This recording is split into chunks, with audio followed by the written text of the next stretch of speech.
Assalamualaikum warahmatullahi wabarakatuh. Bismillahirrahmanirrahim.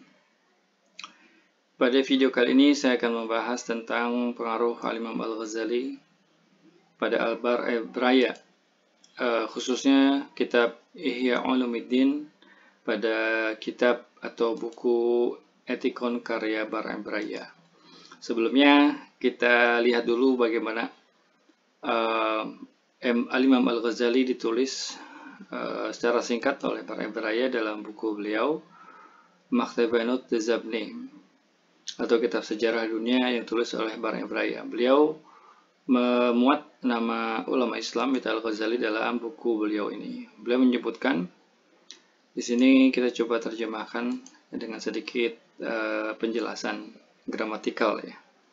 Bahada syatta di tahun ini, hadhi ini ya, syatta artinya tahun. Seperti kita sudah ketahui bersama, kalau ada huruf nun bertemu huruf ta dalam bahasa Aramaik itu biasanya diasimilasi, jadi hilang. Syatta, mith Ghazali. Al-Ghazali itu meninggal, mith meninggal. Al-Ghazali. Kemudian Baraya memuji Al-Ghazali dengan perkataan Malpana Rabba Detayaye. Jadi Al-Ghazali ini menurut Baraya adalah seorang guru besar dari Tayaye. Tayaye itu secara etimologi atau bahasa adalah bangsa Arab, tapi yang dimaksud di sini adalah orang-orang Islam atau kaum muslimin. Kemudian wetkever dan dikubur. Dari wetkever ini adalah bentuk pasif dari kata kever, ya menguburkan.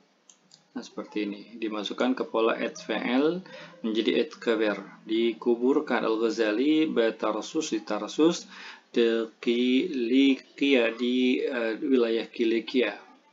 Hana, maksudnya di sini yaitu ke Al-Imam Al-Ghazali Sergi Mahased Detayaye Bamalfanute. Jadi Al-Ghazali ini banyak memberikan kritikan kepada Detayaye, kepada orang-orang umat Islam, Bamalfanute, dengan doktrin Al-Ghazali atau pengajaran Al-Ghazali. Mengapa beliau demikian mengkritik orang-orang Islam sendiri? Kata Al-Ghazali, menurut Baraya, da'al syayagte wa sukal pagra balhud betil lahun. Nah, kalau kita artikan secara lettereknya kan sulit ya.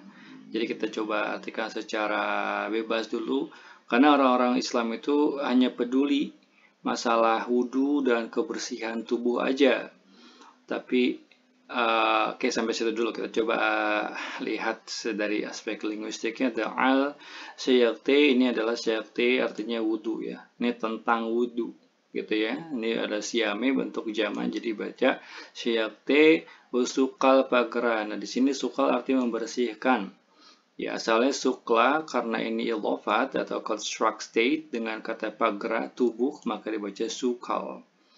Sukal pagra, membersihkan badan, memperelok, mempercantik badan aja. Balhod aja, ya hanya gitu, hanya. Betil lahun. Nah, ini kata kerjanya yang diletakkan di akhir ini sangat lazim dalam bahasa Syriak ya. Ini adalah disebutnya pasif, partisip pasif ya, artinya dipedulikan. Nah gitu ya, atau maf'ul dalam bahasa Arab. Betil lahun. Nah, lahun bagi orang-orang Arab ini atau orang-orang Islam ini hanya masalah wudhu dan kebersihan badan aja yang diperhatikan. Kemudian ini juga sama, wamen dukhai leba, dari kesucian hati. Ini biasa kata kerjanya diakhirkan ya, khususnya dalam kata kerja fi'il mudhari atau aktif. Partisip aktif ya, itu sangat umum diakhirkan kata kerjanya. Wadukhai leba, demenen ini apositif disebutnya ya. Apositif itu kalimat sisipan menerangkan kata yang dimaksud. Ini Baraya sedang menerangkan hati di sini. Demene dari hati ini ya, dari hati ini. Demene ini huruf dhamir he ini balik kepada kata leba artinya hati yang maskulin, maka mene. Nab'in itu mengalir ya. Nab'in, naba'a mungkin bahasa Arabnya ya. Hatahe itu khotoya, kesalahan atau dosa. Nah, ini jadi positif sampai di sini. Kemudian baru kata kerja yang dimaksud ditampilkan. Mahmain, ya, mahmain ini dari kata hema, ya, artinya mengabaikan, dimasukkan ke pola af'al jadi ahmi gitu ya. Ini adalah bentuk partisip aktif atau isim fa'il mahmain. Jadi orang-orang Islam itu mengabaikan kebersihan hati, di mana hati merupakan mata air gitu ya, tempat munculnya dosa-dosa, tapi diabaikan oleh umat Islam. Begitu ini menurut kritikan Al-Ghazali. Kemudian wa'al naziruta wa masarkuta, dan Al-Ghazali ini ma'al naziruta itu menekankan, ini kata kerja itu kita bahas supaya nggak bingung ya. Mahafid itu mendorong, memotivasi untuk apa? Al-naziruta, naziruta itu artinya untuk melakukan apa namanya? Sebutnya apa? Melakukan beberapa pantangan ya, pantangan gitu, menahan diri gitu ya. Mesur kota, dan juga untuk hidup sederhana gitu, atau secara bahasa sih artinya miskin ya, maksudnya sederhana. Sagi, jadi sagi itu adalah kata keterangan menjelaskan kata mahafid. Al-Ghazali itu sangat banyak mendorong umat Islam itu untuk berhidup secara sederhana dan menjauhi segala macam larangan gitu ya. Kemudian di sini juga ada kata wasagiyata tahwiyata, dan contoh-contoh besar. Dan contoh-contoh besar, ini sagiyata itu besar, tahwiyata menjadi sifat dari kata sagiyata, tehwita, ya, tehwiyata, ini bentuk jamaknya, menduvre dari apa namanya, perbuatan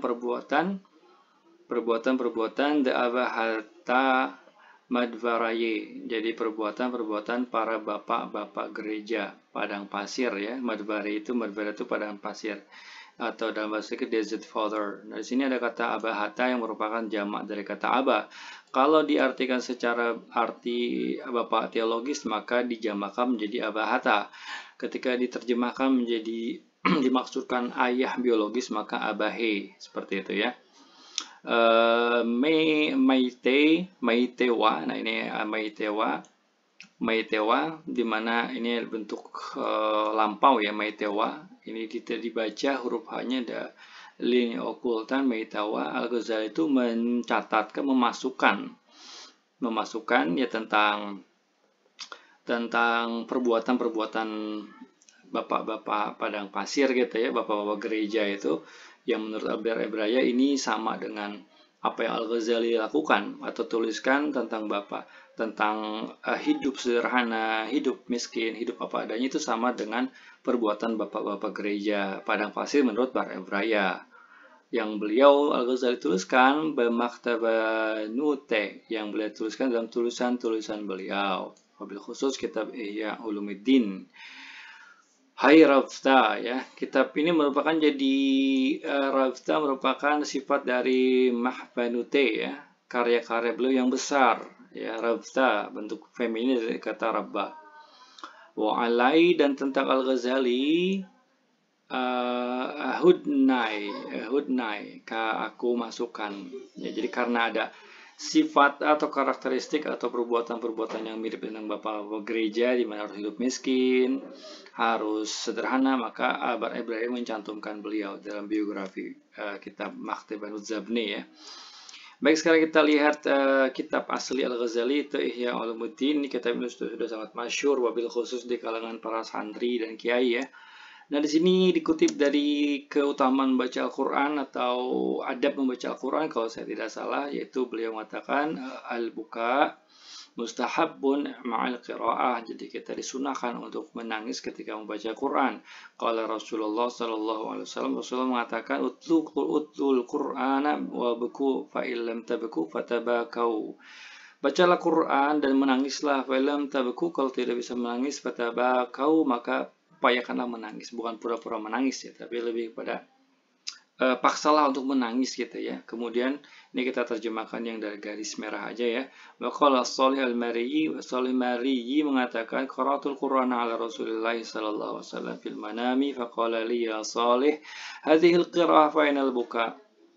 Aku membacakan Quran di depan atau di hadapan Rasulullah sallallahu alaihi wasallam dalam mimpiku. Faqala li, maka Rasulullah pun bertanya kepadaku, ya Shalih, wahai Shalih, hadhil qira'ah.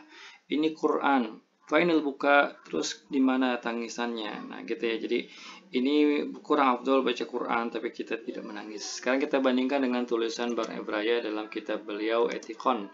Etikon adalah kitab Ihya versi Kristennya ya. Etikon ini juga bukan bahasa Syriak ya, itu bahasa Yunani. Yang tulis Bar Ebraya, di sini beliau menuliskan, ini kan saya terjemahkan dalam teks yang digaris bawahi saja, de bebekhya waruha makhikta, dengan menangis dan kerendahan jiwa, sedak denizmar. Artinya kalau kita urutkan secara sintaks bahasa Indonesia, sedak denizmar, yaitu sedak itu dianggap bagus atau baik, denizmar membaca. Bayihi dia ketika sendirian, de bebekhya waruha makhikta, dengan menangis dan keperasaan rendah hati. Kemudian tekna kulhun abahata shalmin wamrin. Jadi menurut siapa? Itu menurut para bapak gereja, kulhun semuanya menyatakan demikian.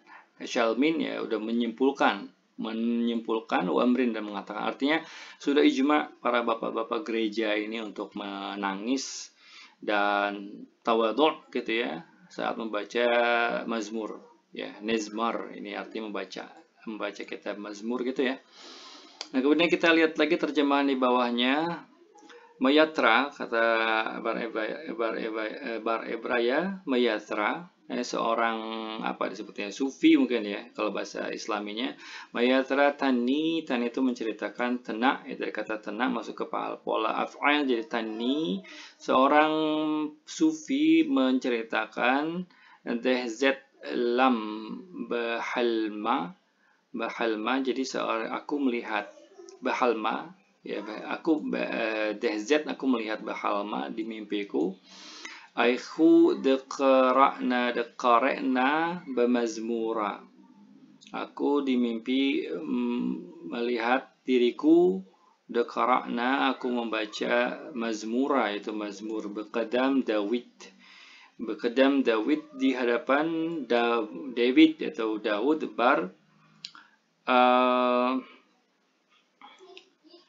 Iyash ya, atau bar Ishai ya. Ishai ini huruf I, ini Shai, Shin Ishai, bar Ishai atau Jess dalam bahasa Inggrisnya, bar Ishai. Kemudian wahu amarli, dan Daud ini amarli berkata padaku. Amar dalam bahasa Syriak itu pemerintah, tapi mengatakan amarli. Mat demarna bek, aku heran padamu. Aku heran, mat demarna bentuk partisip aktif ya. Mat demarna bek aikana de tezmar yolef, bagaimana engkau belajar baca mazmur, wa de tebke la yolefat, tapi engkau tidak belajar menangis. Kemudian aula atau tidak, syam'atan, engkau tidak mendengarku, syam'atan ya, syam'atan tidak mendengarku. De sab'at bekol lil ye aras bukan le, ini aras ya, dimana aku setiap malam membasahi bekol lelia, di setiap malam aku membasahi. Ini sab'at atau membasahi setiap malam, aras tempat tidurku. Wadama dan dengan air mataku, letajwid selimutku, amsit aku basahi selimutku juga dengan air mataku. Jadi ada kemiripan ya antara perkataan Al-Ghazali dan perkataan Ibnu Al-Ibri atau Bar Ebraya, di mana Al-Ghazali mengatakan disunahkan membaca Quran sambil menangis, dan begitu pula Bar Ibraya mengatakan dianjurkan baca Mazmur dalam keadaan menangis ya. Jadi sebagian penulis menyebutkan ini bukan sekadar pengaruh tapi plagiarisme dari Bar Ibraya. Demikian, semoga bermanfaat. Assalamualaikum warahmatullahi wabarakatuh.